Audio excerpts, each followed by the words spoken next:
नमस्कार दोस्तों, आज मैं आपको बताऊंगा कि नॉर्मल सेविंग अकाउंट और सैलरी अकाउंट में क्या क्या अंतर है। देखिए, जो नॉर्मल सेविंग अकाउंट है वो किसी के लिए भी ओपन किया जा सकता है, जबकि सैलरी अकाउंट अगर यदि आप कहीं जॉब करते हैं तो आप ओपन करवा सकते हैं। यानी कि आप जिस भी कंपनी में जॉब करते हैं उस कंपनी का किसी स्पेसिफिक बैंक के साथ टाइप होगा सैलरी अकाउंट का, तो आप सिर्फ उसी बैंक में अकाउंट खुलवा सकते हैं। बैलेंस रिक्वायरमेंट, अगर यदि आपका सैलरी अकाउंट है तो किसी तरह की कोई बैलेंस रखने की जरूरत नहीं है, और अगर आपका नॉर्मल सेविंग अकाउंट है तो जो बैंक के जो नॉर्म्स है उसके अकॉर्डिंगली आपको बैलेंस रखना पड़ेगा।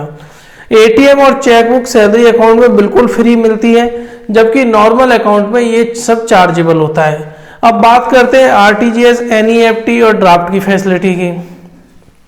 तो इसके अंदर देखिए, एनईएफटी, आरटीजीएस, ड्राफ्ट ये सब फ्री होता है, जबकि आपका दूसरा जो अकाउंट होता है उसमें वह सब चार्जेबल होता है, जो भी नॉर्मल चार्जेस लगते हैं। लॉकर फैसिलिटी, मान के चलिए जिस बैंक में आप, जिस ब्रांच या बैंक में आपका सैलरी अकाउंट है उसमें लॉकर अगर आप लेना चाहते हैं तो हो सकता है कि आपको ईयरली रेंट में छूट मिल जाए, या फिर किसी तरह के सिक्योरिटी डिपॉजिट जो रखना होता है उसमें छूट मिल जाए। जबकि अगर यदि आपका नॉर्मल सेविंग अकाउंट है तो आपको किसी भी तरह की कोई भी छूट नहीं मिलेगी। अब बात करते हैं लोन्स की। लोन्स में सबसे ज़्यादा बेनिफिट ये है कि सैलरी अकाउंट वाले को बड़ा इजीली लोन मिल जाता है। पर्सनल लोन भी इजीली मिल जाता है। होम लोन, कार लोन में कंसेशंस के साथ डिस्काउंट होकर भी आपको लोन बड़ा इजीली मिल जाता है। फॉर्मेलिटीज़ बहुत कम होती है, जबकि नॉर्मल अकाउंट में बैंक अपनी तरफ से सारी फॉर्मेलिटी करता है लोन देने के पहले।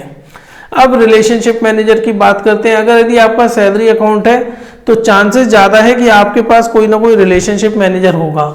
अगर यदि आपका नॉर्मल सेविंग अकाउंट है तो आपको किसी भी तरह का कोई रिलेशनशिप मैनेजर मिलने के चांसेस कम हो जाते हैं। अब बात करते हैं क्रेडिट कार्ड की। कई सारे ऐसे बैंक हैं जो ये ऑफर करते हैं कि अगर किसी एम्प्लॉय का सैलरी अकाउंट उनके पास है तो वह उसको फ्री में क्रेडिट कार्ड और हायर वेरिएंट का क्रेडिट कार्ड दे देते हैं। जबकि अगर यदि आपका नॉर्मल अकाउंट है तो इस तरह का कोई भी ऑफर आपको नहीं मिलेगा। Demat account, demat account share trading के लिए ओपन करे जाते हैं। अगर आपका सैलरी अकाउंट है तो चांसेस ज़्यादा है कि आपका फ्री में डीमैट अकाउंट खोल दिया जाए और ईयरली भी उसके कोई चार्जेस ना लिए जाए। अगर आपका नॉर्मल सेविंग अकाउंट है तो आपका डीमैट अकाउंट नॉर्मल तरीके से खुलेगा और हो सकता है उसमें ईयरली कोई चार्जेस हो। ये तो हमने कर ली बात कंपैरिजन की। अब कुछ ऐसी चीज़ें हैं जो कि आपको सैलरी अकाउंट में ही मिलती हैं, जैसे कि एक्सीडेंटल इंश्योरेंस। अगर आपका सैलरी अकाउंट है बैंक में तो आपका एक्सीडेंटल इंश्योरेंस आपको मुफ्त में मिलेगा, प्लस एयर एक्सीडेंटल, इस तरह के सारे एक्सीडेंटल इंश्योरेंस कवर करे जाते हैं। इसके लिए आपको एक बार बैंक की पॉलिसीज पढ़नी पड़ेंगी जिस बैंक में भी आपका सैलरी अकाउंट है। कंसेशन, जैसा मैंने कहा कि अगर आप किसी भी तरह का कोई भी लोन ले रहे हैं जिस बैंक में आपका सैलरी अकाउंट है तो हो सकता है आपको बहुत अच्छे कंसेशन मिल जाए। तो मैं आपको यही सलाह दूंगा कि अगर यदि आप किसी भी तरह का कोई लोन लेना चाहते हैं तो सबसे पहले अपने बैंक में जाएं जहां आपका सैलरी अकाउंट हो। अब बात करते हैं रिलेशनशिप मैनेजर की। रिलेशनशिप मैनेजर एक्चुअली क्या करता है, वो आपकी कोई भी प्रॉब्लम्स, जानकारी, सजेशन जो भी आपको फाइनेंशियल्स या बैंकिंग मैटर्स में चाहिए होती है वह आपको गाइड करता है। आप रिलेशनशिप मैनेजर को कभी भी कॉल कर सकते हैं, कभी भी किसी तरह की जानकारी ले सकते हैं। छोटी मोटी चीज़ें जैसे अकाउंट में एड्रेस चेंज कराने का, मोबाइल नंबर चेंज कराने का, वह सब आपका काम रिलेशनशिप मैनेजर कर सकता है।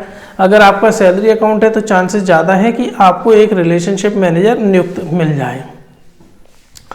अब मान के चलिए सैलरी अकाउंट कौन कौन ले सकता है। देखिए, पुराने कस्टमर भी ले सकते हैं, नए कस्टमर भी ले सकते हैं। मान के चलिए आपका पुराना अकाउंट था लेकिन नौकरी आपकी अभी लगी है तो आप नॉर्मल अकाउंट को भी सैलरी अकाउंट में कन्वर्ट करा सकते हैं बजाय नया अकाउंट खुलवाने के। अगर आपने जॉब चेंज करी है तो भी आप अपना जो सैलरी अकाउंट है उसको कंटिन्यू कर सकते हैं या उसी में ही सैलरी अकाउंट कंटिन्यू कर सकते हैं। तो फ्रेंड्स, मुझे पूरी उम्मीद है कि आपको मेरा वीडियो पसंद आया होगा। प्लीज़ मेरा वीडियो आप अपने व्हाट्सएप ग्रुप पे शेयर करें और मेरा चैनल सब्सक्राइब करवा के रखें बैंकिंग रिलेटेड इन्फॉर्मेशन के लिए। धन्यवाद फ्रेंड।